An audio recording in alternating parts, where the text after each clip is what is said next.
Praise the Lord Jesus Christ. எனக்கு அன்பார்ந்த தேவ ஜனங்களே, தேவனின் சத்தங்கிற நிகழ்ச்சிக்கு நான் உங்களை வரவேற்கிறேன்.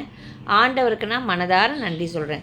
என்னோடு கூட சங்கீதத்தின் புஸ்தகம் 114வது அதிகாரம் 2வது வசனம் எடுத்துக்கோங்க. யூதா அவருக்கு பரிசுத்த ஸ்தானமும் இஸ்ரவேல் அவருக்கு ராஜ்யமுமாய் ஆயிற்று. ஆமீன். தேவனுக்கு யூதா எப்படி இருக்கான்? பரிசுத்த ஸ்தானமா. தேவாதி தேவன் வானத்தையும் பூமியும் படைத்த சர்வ வல்லமையுள்ள தேவன், சேனைகளின் கர்த்தர், அவர் எப்படிப்பட்டவராக இருக்கார்?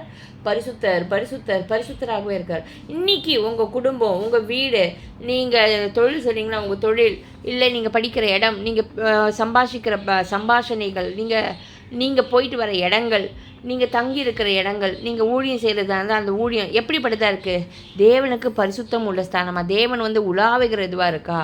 அது நீங்கள் இருக்கிற இடம் மாத்திரம் இல்லை, உங்கள் சரீரம், உங்கள் சிந்தை, உங்கள் ஆவி, உங்கள் ஆத்மா, உங்கள் இருதயம் எப்படி இருக்குது? தேவன் உள்ள கிரியை செய்யும்படியாக இருக்கா பாருங்கள். அது மாத்திரமில்லை, இஸ்ரவேல் எப்படி இருக்கான்? ராஜா ஆளுகை செய்கிற ராஜ்யமாக இருக்குது. அப்போது கர்த்தர் உங்களை ராஜாவாக ராஜ்யம் செய்யும்படி, இயேசு கிறிஸ்து ராஜாவாக உங்களை ராஜ்யம் செய்யும்படி நீங்கள் அவருக்கு விட்டு கொடுக்குறீங்களா? நீங்கள் கர்த்தருடைய ராஜ்யமாக இருக்கீங்களான்னு பாருங்கள். அந்த இடத்துல எங்கேயாவது சரி செய்ய வேண்டியது இருந்ததுன்னா தேவனுக்குள்ளே ஒப்புரவாகி சரி செய்ய அர்ப்பணிங்க. நிச்சயமாக கர்த்தர் உங்கள் குடும்பத்திலேயும் உங்களுக்குள்ளேயும் இந்த ஸ்தானத்தில் அவர் வாசம் செய்ய அவர் போதுமானவராக இருக்கார்.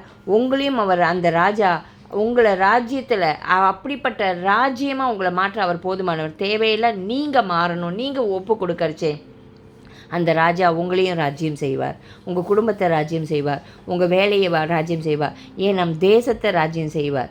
அவர் ஆளுகை செய்வார் நிச்சயமாக. சரியா? வாங்க நம்ம ஜெபிக்கலாம். எங்கள் அன்பின் பரலோக தகப்பனே, நம்ம துதிக்கிறோம், ஸ்தோத்தரிக்கிறோம்ப்பா. ஆண்டவரை சொல்லுகிற நானும் கேட்டுக்கொண்ட தேவ ஜனங்களும் அவர்கள் பிள்ளைகளும் குடும்பங்களும் ஆண்டவரை அவர்கள் கையீடு செய்கிற வேலைகள், ஊழியங்கள் எதுவாக இருந்தாலும், ஆண்டவரே பிஸ்னஸ், படிப்பு காரியம் எதுவாக இருந்தாலும், ஆண்டவரே எங்களை ஒரு விஷயம் ஒப்பு கொடுக்குறோம்ப்பா. ஆண்டவரே தேவாதி தேவநீர் தங்குகிற உலாவுகிற இடம் அந்த பரிசுத்தமாக இருக்கிறபடி, நீர் தங்குகிற ஸ்தானமாக நாங்களும் எங்கள் குடும்பங்களும் ஊழியங்களும் பிள்ளைகளும் இருக்கும்படி ஆண்டவரே எங்கள் வாழ்க்கையை அர்ப்பணிக்கிறோம். ஆண்டவரை மாற்றி தருவீராக தகப்பனே. அப்படி இருக்க நாங்கள் வாஞ்சிக்கிறோம்.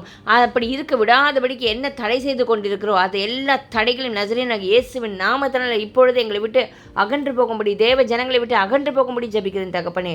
அதே மாதிரி ஆண்டவரே ராஜாதி ராஜாவாக இயேசு கிறிஸ்துவை இஸ்ரவேலே நீர் ராஜ்யம் செய்ய போகிறீர். ஆண்டவரே அது உம்முடைய ராஜ்யமாக இருக்கே ராஜா, நீர் ஆளுகை செய்ய போகிறீரே. நாங்கள் ஆவிக்குரிய இஸ்ரவேலாக நாங்கள் ஆண்டவரே ராஜாவை நீர் உம்முடைய ஆளுகைக்குள் நாங்களும் எங்கள் குடும்பங்களும் இருக்கோமா என்று ஒரு விசை சுத்திகரித்து செய்து ஆண்டவரே ஒரு விசை சுய பரிசோதனை செய்து பார்த்து ஒப்புரவாக தேவ ஜனங்களுக்கு ஒரு விசை ஆண்டவரே கிருபை தருவீராக தகப்பனே. எல்லாவற்றையும் உம்முடைய ஆளுகைக்குள், ராஜாவின் ஆளுகைக்குள் வரும்போது ஜெய கம்பீர சத்தம் அங்கே துணிக்குமே, ரட்சிப்பு இருக்குமே, பாதுகாப்பு இருக்குமே. அப்படிப்பட்ட ஒரு ஆசீர்வாதம் தேவ ஜனங்களுக்கும் அவர்கள் குடும்பத்துக்கும் சேரும்படியாக இயேசுவின் நாமத்தினால் நான் ஜெபிக்கிறேன் பிதாவே. ஆமீன் ஆமீன். கர்த்தருடைய நாமத்துக்கு மகிமை உண்டாகட்டும். கர்த்தர் தங்குகிற உலாவுகிற இடமாக ஸ்தானமாக நம்மளும் நம்ம குடும்பங்களும் அதே மாதிரி ராஜா நம்மளை ஆளுகை செய்யும்படியாக அவருடைய ராஜ்யமாக நம்மளை மாற்றி அவர் பாதத்தை நம்ம அர்ப்பணிக்கிறச்சே நிச்சயமாக தேவ நாமம் மகிமைப்படும். ஆமீன். God bless you.